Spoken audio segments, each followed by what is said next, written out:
Welcome to yet another reason why we don't ship things with snowman poop in the box. I don't know what I'm going to do about that, because it's pretty stuck on there. Anyway, if you're wondering what was in the box, let me go ahead and show you. Here it is.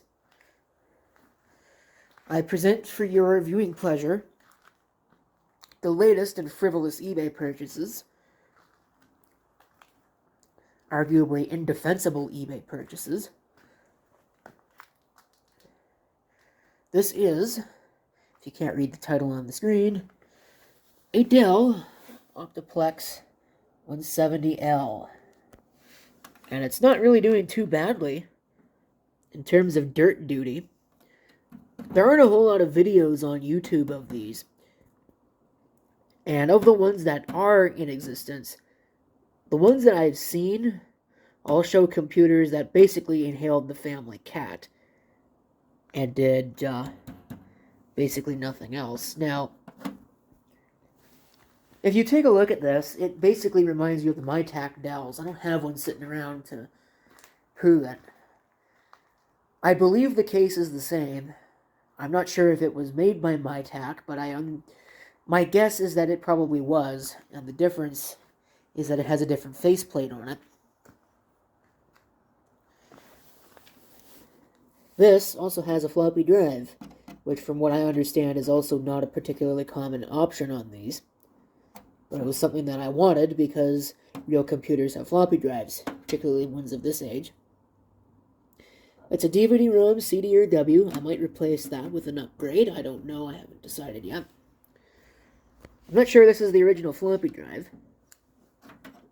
but it could be. I think this sticks out a little bit far, but you know, you never know. Take a look under here. 2 USB and a headphone jack. Designed for Windows XP, of course. With a Pentium 4 inside, not a Celeron. At the top here, other than the upside-down Plaza Motors Inc. asset sticker that you can see there, that's, I guess, where this came from. It's a nice ding in the top cover. I wonder what did that. I don't know. It's not in showroom grade or anything like that, but it's not doing too badly for one of these. Being as cheap as these were, they really tended to just get banged around because it wasn't as significant of an investment as a lot of computers were at the time, so nobody seemed to really care. Pretty standard power supply for a Dell of this time, and again, surprisingly clean. Standard port arrangement. Does have onboard video, which is cool. And there's no expansion cards, not even a modem. I'm kind of surprised to see that it doesn't have a modem.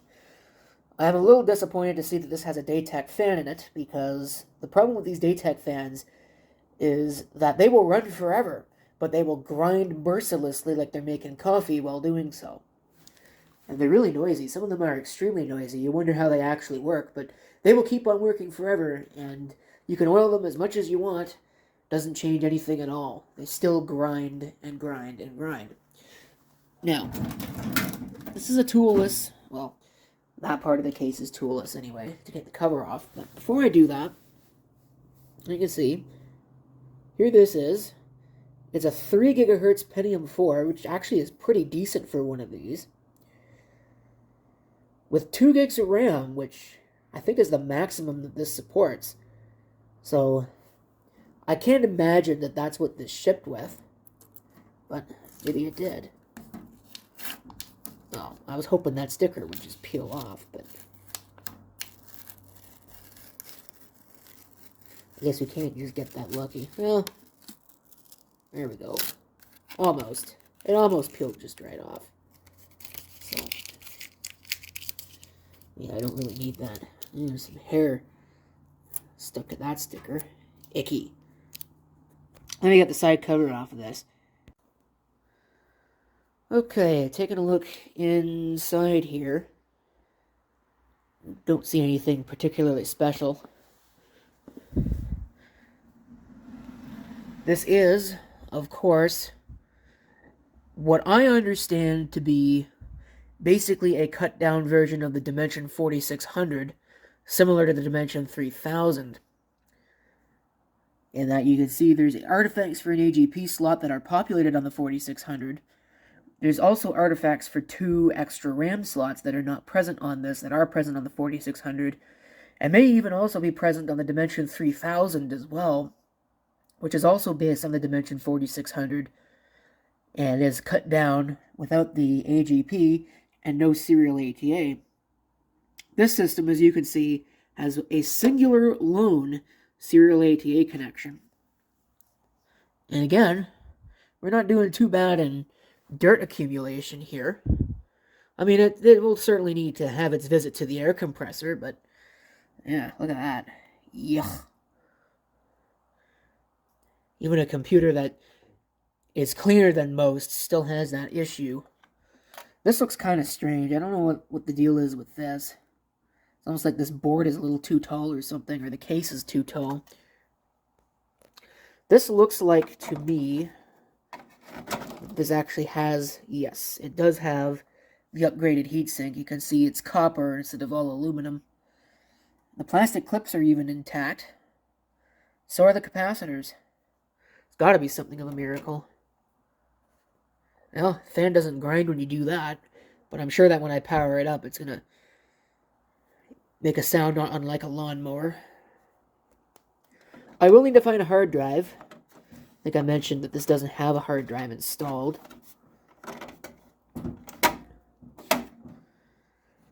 Well, yeah, 2 gigs is the maximum this will take, which is kind of too bad that they chose not to populate the extra two RAM slots there. Maybe in exchange for that SATA port, populate those 2 RAM slots. But I guess that's why the Dimension 3000 exists. You know, and if you really wanted upgradability like that, you'd probably just buy a Dimension 4600 anyway. I'm really not sure why somebody bought one of these Optiplex 170Ls with the Pentium 4 3 GHz processor. I think a lot of these shipped with Celerons were slower Pentium 4s of the Northwood silicon. That's probably a Prescott, if I had to guess. But again, maybe I'm wrong, I don't know. Now, somebody is probably going to point out, in that self-righteous way that netizens usually do, that, hey, wait a minute, doofus. This says Optiplex on it. The Optiplex is the business line. That's why somebody bought this with the specification that it's got, because it was the only option. The Dimension is the home grade machine. To which I reply, sure, that might hold merit, but you often found a lot of Dimensions in business environments too. For instance, at work, there were a lot of Dimension 4600s, a lot of Dimension 2400s, and a lot of other machines besides that share that same case design. As well as some of the later ones, Dimension 5150, the silver-faced machines, the E521, things like that. So there are definitely options out there from the home grade, or the traditionally home grade. And yes, I'm well aware of the fact that this does have a Windows XP Professional certificate of authenticity on it. But I don't think that it really matters that much. I think this was probably purchased for home use. And most of these that I have seen have Celeron CPUs in them. There are very few that have full-fledged Pentium 4s, but those are usually 2.4 GHz to 2.8 GHz, somewhere in that range. The Northwoods. Whereas this, I believe, is a Prescott. So, what I'm going to do with this machine, before I go ahead and power it up, I believe I've already mentioned its similarity to the Dimension 3000 and 4600, and I guess peripherally to the Dimension 2400, although the 2400 bases on a different motherboard. But it's the same basic idea. It's a cut-down motherboard. Although, in the case of 2400, I don't think there is a full-fledged Dimension counterpart to that, or even an Optiplex counterpart to that. But what I'm going to do, because there's definitely some fuzz in here, is I got the air compressor out, and I'm going to go ahead and clean this, and hopefully this dirt, which looks like it's black in color, kind of Reminds you of what smoker's lung looks like. But I'm guessing that this was probably used in an automotive shop, based on that tag up there. So that explains why the dust is black. It's probably rubber particles from people doing burnouts in the shop when they're supposed to be working. But I'm going to go ahead, clean this out with the air compressor, and then we'll put a hard drive in it, power it up, and see what it does. I will note, for no other reason than I can, that I believe some of the rubber feet on the bottom are missing. But that's not a big surprise. That happens to basically all of these. Alright, headphone users, look out because it might be about to get loud.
Okay, here's a look at the machine after cleaning.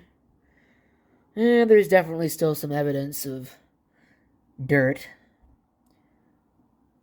including some fuzz up here that apparently got missed. Yeah, I don't know. That stuff seemed to stick. I don't think this was smoked around.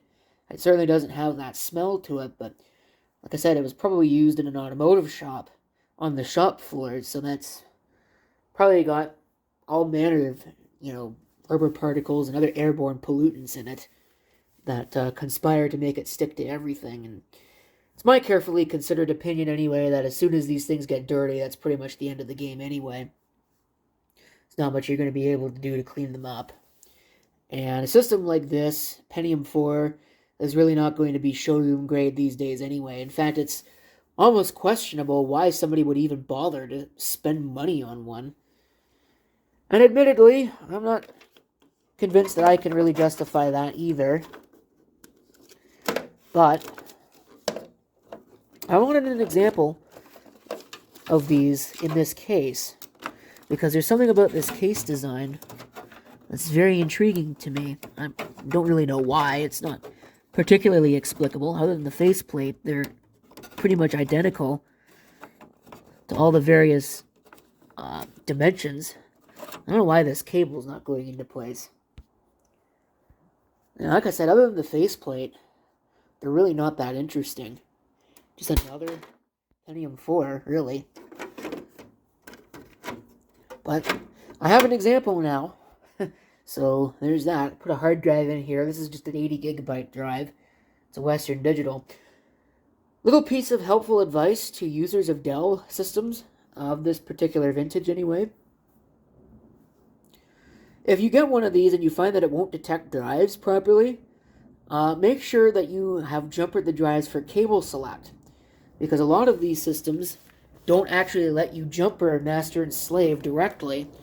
They want the cable to do the master and slaving. And some of them even take it a step further. And you can see how this one's labeled. We have a drive 0 and a drive 1. This is how it's supposed to be. Some of these are backwards, in that this would be your master, And that up there would be your slave. With the idea, I suppose, being that this drive is closest to the bus.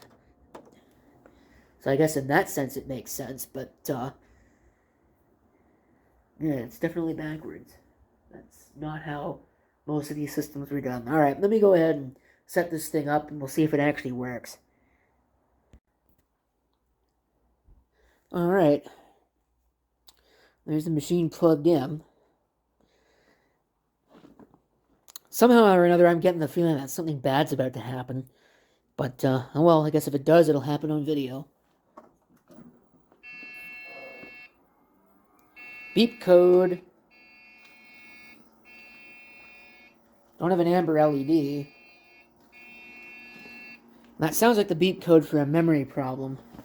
Let's see what the status indicators in the back are doing, if I can. I'm probably getting buffeted by wind noise. I'm amazed that fan is not grinding. But yeah, that sounds like a memory issue to me, so let me check these. There's a disk in the optical drive. See if the tray ejects. Nope. So that's going to be entertaining. I got it out. And go figure, now the optical drive is working. Check this out. Windows 7 Professional, 32-bit. That's not what this came with. So I wonder what this came from. Okay, reseated the RAM, and also cleaned the sockets with a brush here. Let's see if it's any happier.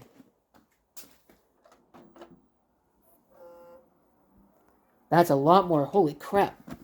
That booted up wicked fast. Fortunately, the battery's dead. But yeah, there you go. That's all it took. And that is upgraded memory. It's labeled as Axiom Data Solutions, or Axiom Memory Solutions, I don't remember which. I think that's actually their chips on there. Not sure I'd call it name brand or anything like that, but they're both 1 gigabyte in size, so yeah, 2 gigs of RAM. Shoo-wee. High performance system, wow. And it's still sitting around here trying to detect IDE drives. Wonder why that's taken forever. I assume that is actually jumpered correctly for cable select. Oh, here we go. Oops. Yep. Here we go. We're in setup. And yes, indeed, this is a Prescott. You can tell because it's got 1 megabyte of video memory, of cache memory, level 2 cache. It's going back to the year 2005. I wish it was still 2005. It was a much simpler time. Drive configuration. Looks like we do have both devices here. 80 gigabyte hard drive. These are a very common drive. I had a lot of these. Mostly because they were where the best price to performance and price to capacity was for the longest time back in the mid to late 2000s. It's a Sony DVD-ROM. And let's see, what do we got for memory?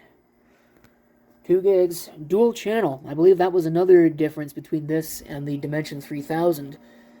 If I remember right, the Dimension 3000, certainly the Dimension 2400, was limited to single channel memory based on the way that the RAM slots were configured. But this one, we actually have dual channel memory support. So that also served to increase the performance quite a bit, even though you lost 2 memory slots. Looks like that is, what would you call that? DDR800 or DDR400? Might only be DDR400. Of course, CPU information. Hyperthreading is disabled. Let's turn that on for what little good it will actually do. It's questionable whether on a Pentium 4 that's actually worth even turning on these days. It's much better to have an actual physical second core, even if it meant getting a Pentium D as opposed to the hyper-threading setup, which basically just took advantage of the fact that the Pentium 4 supports out-of-order execution of instructions, and it kept otherwise idle portions of the CPU busy with work. Didn't always really work all that well. Well, it looks like that's all standard stuff. I may turn the onboard video buffer up to 8 megabytes, again for what little good it will actually do. I'm not running Windows 7 on this, that's for sure. I am crazy, but I'm not that crazy. Set that to performance. Let's take a look at the event log and see what we can find here. Well, hasn't logged much. In fact, it really hasn't logged much of anything at all. It's lived a quiet life. That's when they upgraded the memory, so it lasted them 5 years with whatever RAM this would have come with originally. These shipped, or at least the base spec, was a 256 megabyte memory module, which, again, suggests that this machine was sold as a cut-down system, which, I mean, if the fact that it's missing 2 RAM slots didn't already tell you that, 256 megabytes of memory to run Windows XP on certainly did. They would have shipped with either a 40 or an 80 or a 120 megabyte hard drive. I have a 200 gigabyte drive sitting around somewhere that's otherwise doing nothing that I thought about putting in here, but I want to keep this thing at least reasonably close to original spec. And 80 gigs is more than enough for anything I'll ever do with this anyway. So we'll go ahead, we'll save and exit. I'm curious if there's anything on this hard drive. I don't think there is. Oh, there is. Uh-oh. This looks like it's a Ubuntu Mate. Wonder if that'll even boot on this system. It might. Because again, this is a Prescott, so this might have 64-bit capability. And it certainly sounds like it does. Oh, it's Budgie. What system would this have come out of then? I wonder if this was out of that Northern Micro Spirit machine that I still have sitting out in storage right now and has been for the longest time. You know, I'm almost tempted to just leave Ubuntu Budgie on this machine. It ought to be just fine.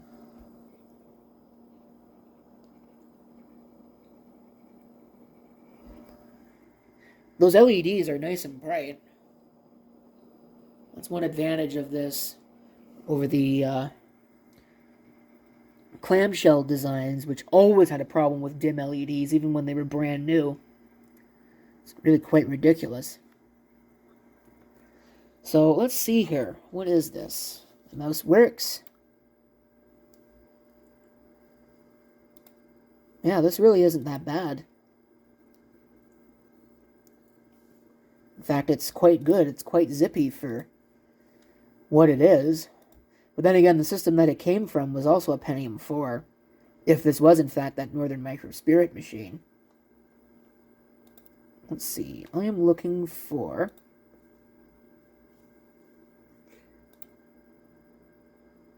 the system information. I don't know where that is on this particular desktop environment. Surely it's got it somewhere, right?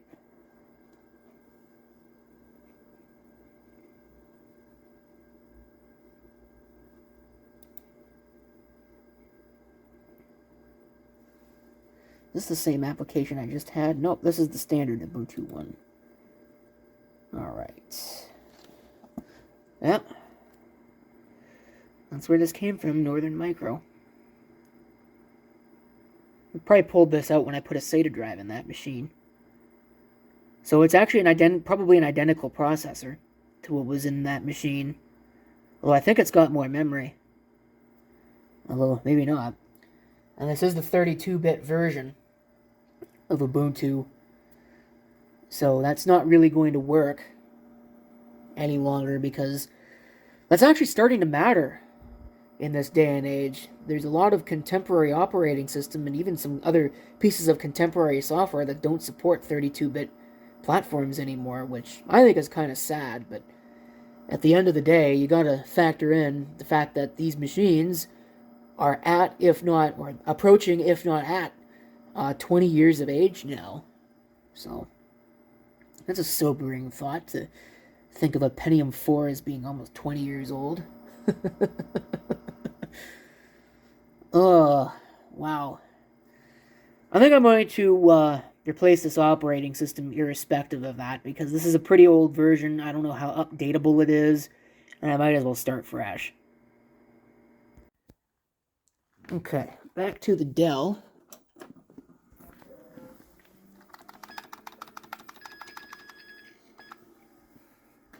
Let's see here. Oh, by the way, that fan is bad. Oh, come on. There we go. Good old press and bang tactic works every time. We'll throw that in there. And let's see. IDE CD-ROM device.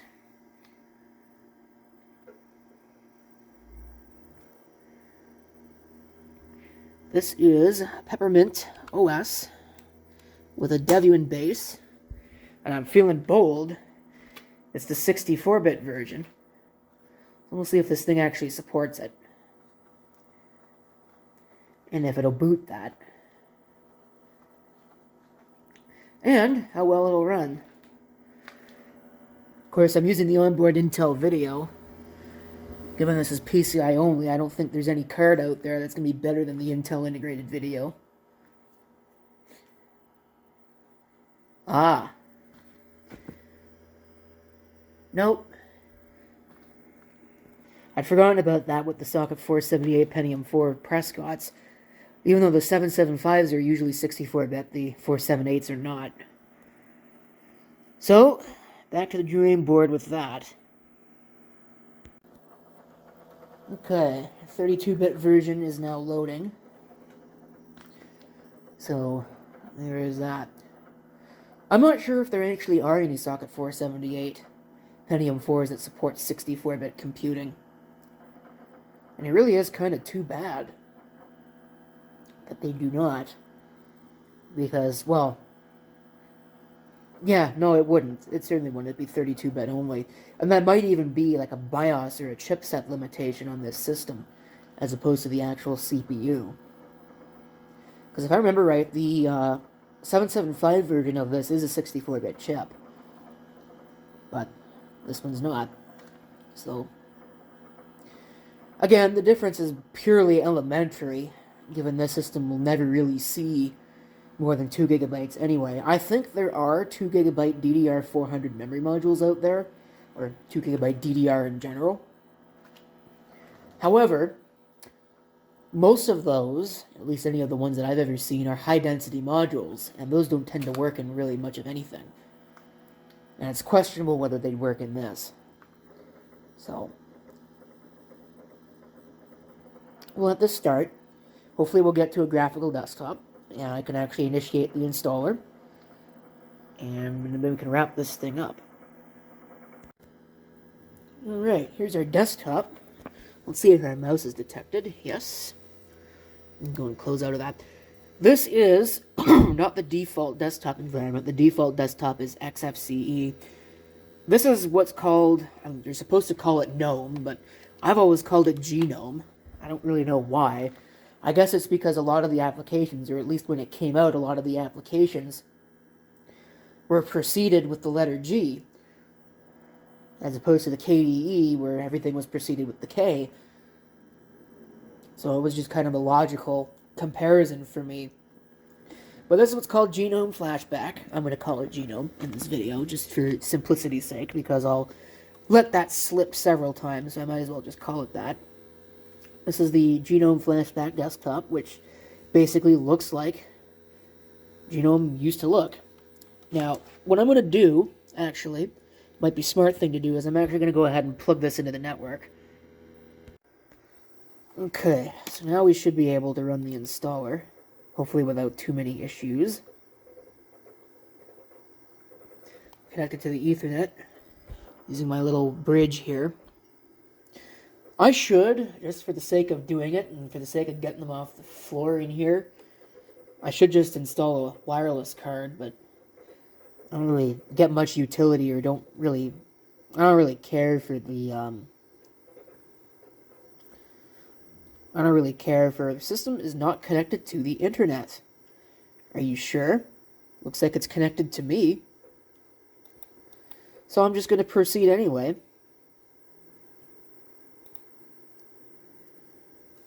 It thinks I'm using the... Okay, good. I was going to say, this isn't a Portuguese keyboard.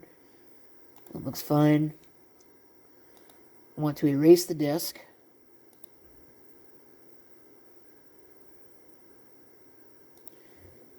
Don't think I need a hibernation. Yeah, so we'll call it that. That should be good. Looks okay to me. Bootloader should be the root of the drive. So let's see. We can change which init system we're using. We'll just use the standard. I don't see any reason not to. So now I'll put this information in. Alright, so that looks pretty good. We're going to go ahead and install. Which I think I hit. There we go. So now that'll do what it needs to do.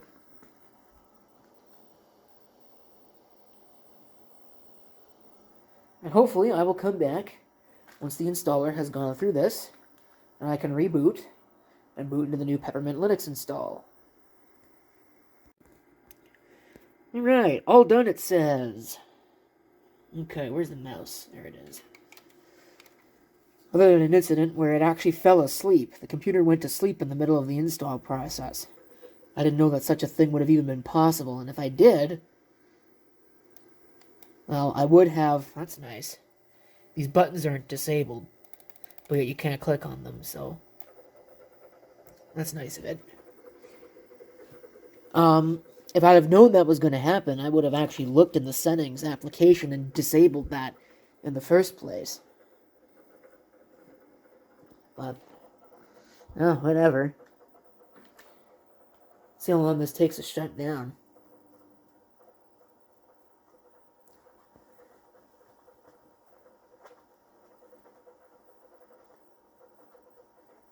That's a nice little graphical screen.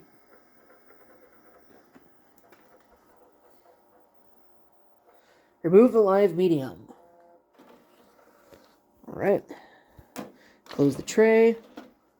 And press enter to continue.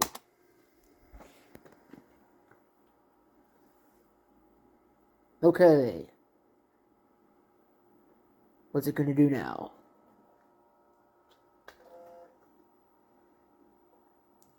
Optiplex 170L series. Here's our bootloader.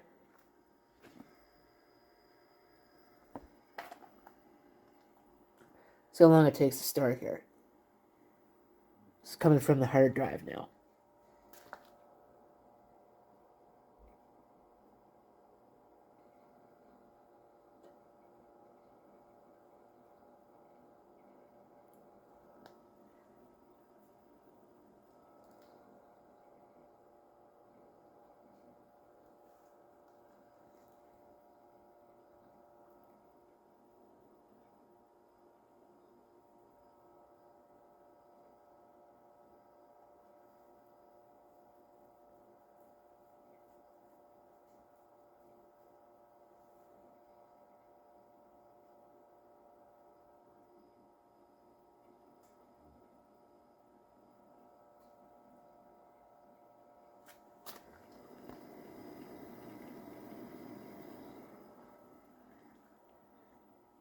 That fan might actually not grind as much if it's inside.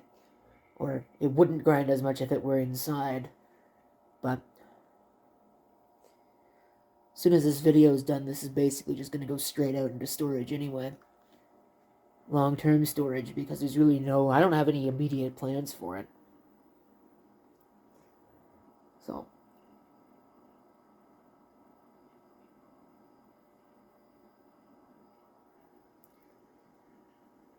Well, here it is. Took about 2 minutes. That's not that great.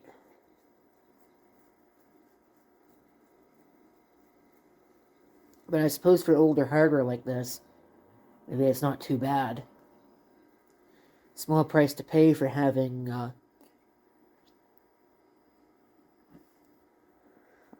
modern operating system. So let's see here. Should have an update tool on it, I would think.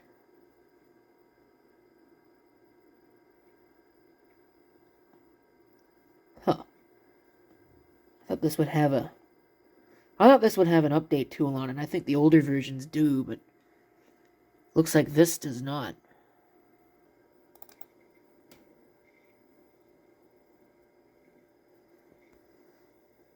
Yeah, not the greatest performer in the world, as you can see.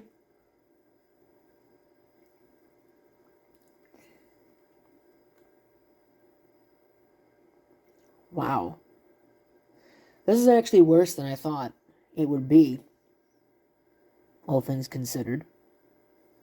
Use the hub to configure your system.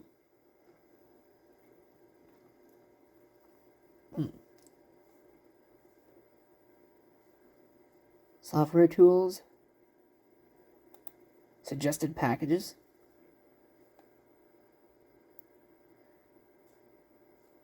These some web browsers.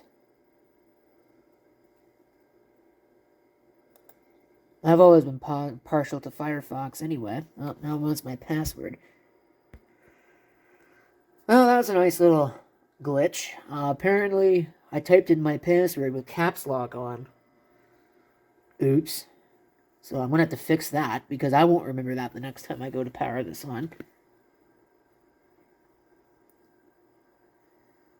But at least we should have a nice little browser.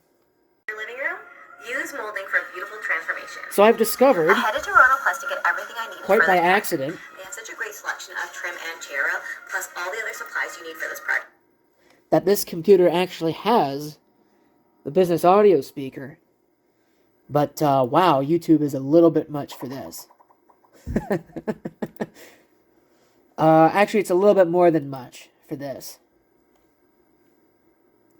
I just hit the skip button. Let's see if it actually acknowledges that I hit the skip button. Unusually large square light bulb.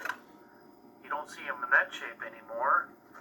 And someone's mellow rock mixtape. I don't know why the hell this defaults to captions turned on. See every day in your life, but you never really think about until you get the opportunity to own one for yourself. So, yeah, I don't know about this. This is really, this is too much, I think, for this. So I'm going to try and turn off some of these cognitive toxins, like autoplay. We don't need that. The UI is surprisingly responsive. We don't need this crappy ambient mode. And let's see if this will play at 144p before I go any further. Like a receipt printer. I found a modern receipt printer at the thrift store almost exactly. Yeah, it's not even playing 144p. I call it modern even though it was probably at least a decade old, because other than using a parallel. So, yeah, that's a bit much. I don't think that's really going to happen on this computer, but at least it shows willing, I suppose, and it's kind of nice that it actually has a speaker. Not that it really matters for much, especially since this really isn't going to be used for a whole lot. So that really just demonstrates for you why Pentium 4s are not really sought after and really just kind of are junk. Because I think a Pentium 3 would do a better job of playing that video, at least at 144p, than what this managed. And keep in mind, that's a 3 gigahertz Pentium 4 with 2 gigs of RAM on a 32-bit operating system. So there's really no reason for it to be performing so poorly. And it would probably do better if it had a decent video card to back it, but I don't have a video card that's going to be any better than the onboard video for this. I do have a GeForce 6200 somewhere around here. I think that's the best PCI video card I've got. I don't think a GeForce 6200 is going to perform any better than the onboard Intel video, but maybe I'll try it someday. Might get quite the surprise. But at least for the time being, this is not a YouTube browsing machine, so we'll go ahead and we'll close that out. It does work, though. I did want to make sure, first of all, the date and time, that's correct, which it looks like it is. Well, actually, no, it's not. The time zone is wrong. It asked all this for all this information during setup, so I don't know why it's getting it so horrifically wrong now.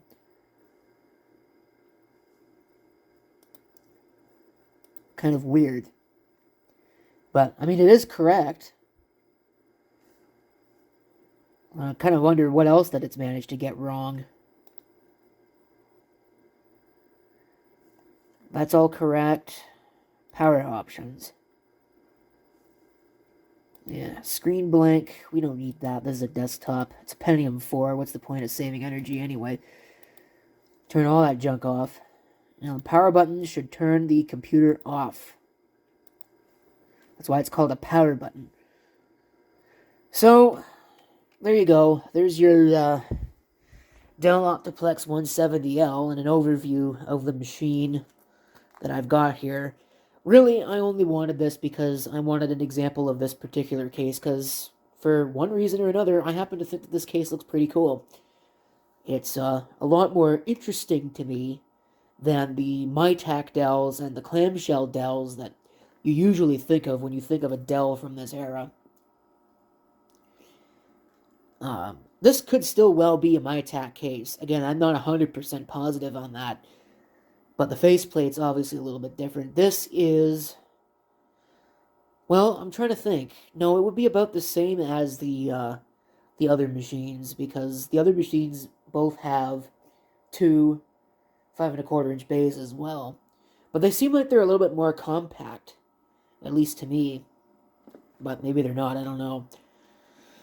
In any event, that's it for this, so thanks for watching, and if you have any comments, feel free to leave them down below.